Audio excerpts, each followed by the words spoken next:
İstirahət etmək istəyən bəzi insanların məsuliyyətsiz davranışı Hirkan Milli Parkında xoşagəlməz mənzərə yaradıb. Ərazi məişət tullantıları ilə çirkləndirilib, hətta meşədə ocaq qalanması halları belə qeydə alınıb.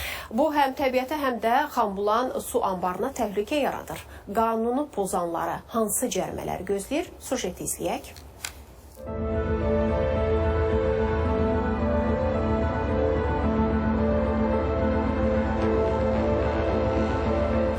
Bu xoşagəlməz görüntülər Lənkəranda yerləşən yerli və xarici turistlərin heyranlıqla gəzdiyi, istirahət etdiyi Hirkan Milli Parkındandır. Mənzərə isə elə istirahətə gələn bəzi vətəndaşların dırnaqarası sənət əsəridir. Əslən burdanam, Sumqayıtda yaşayıram, elə bura qonaq gəlmişəm. Təbiət çox gözəldir.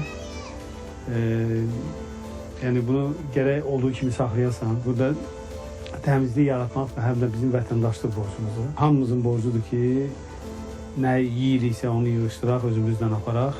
Harada zibil üçün nəzərdə tutub, bu yerlərə ataq. Təbiətə görə qulluq eləsin ki, təbiət də sənə qulluq eləsin. Yolun parkdan keçən hissələri mənşət tullantıları ilə çirkləndirilib. Xüsusilə plastik qablar, şüşələr, selofan torbalar və digər tullantılar parkın təbii mənzərəsini korlayaraq xoşagəlməz görüntü yaradıb. Bu azmış kimi parkın müxtəlif hissələrində ocaq qalıqları da görünür. Bu isə meşədə yanğın ehtimalı baxımından olduqca təhlükəlidir. Parkın ərazisi ilə yanaşı tullantılara daha çox Xanbulan su anbarının yaxınlığında da rast gəlinir ki, bu isə bölgənin əsas içməli su mənbələrindən biri olan su anbarının çirklənməsi riskini artırır və ekoloji baxımdan ciddi narahatlıq doğurur. Ərazinin zibillənməsinə görə vətəndaşları qınayan ziyarətçilər həm də bu kimi halların yaranma səbəbi kimi parkda zibil qutularının sayının az olduğunu göstərirlər. Salyan rayonundan gəlmişik biz bura. Tək öz vətənimizdən gəlmirik, xaricdən də bura. Hər dəfə biz burada məsələn Yaponları görmüşük, İngilisləri görmüşük, xarici ölkələrdən gələnlər də var.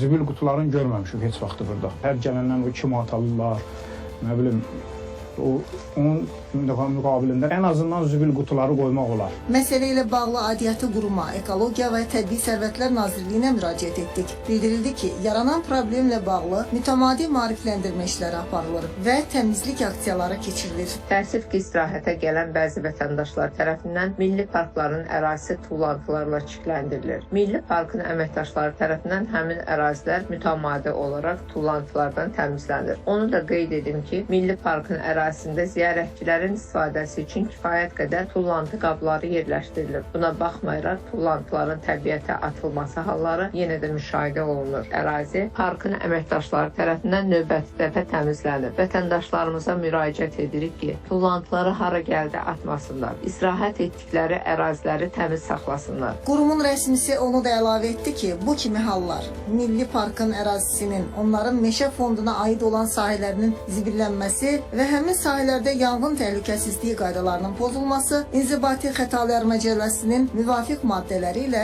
inzibati məsuliyyət yaradır. Mühafizə olunan təbiət ərazilərindən istifadə qaydalarının pozulmasına görə fiziki şəxslər 400 manatdan 600 manata dək, vəzifəli şəxslər 2000 manatdan 3000 manata dək cərimə edilir. Həmçinin meşə fondu torpaqlarının zibillənməsi və korlanmasına görə fiziki şəxslər 500 manatdan 800 manata dək, vəzifəli şəxslər isə 2000 manatdan 2500 manata dək, hüquqi şəxslər 7500 manatdan 10.000 manata dək məbləğdə cərimə edilirlər. Səadət Ayaz qızı, Zaur İsmailov, ATV Xəbər, Lənkəran.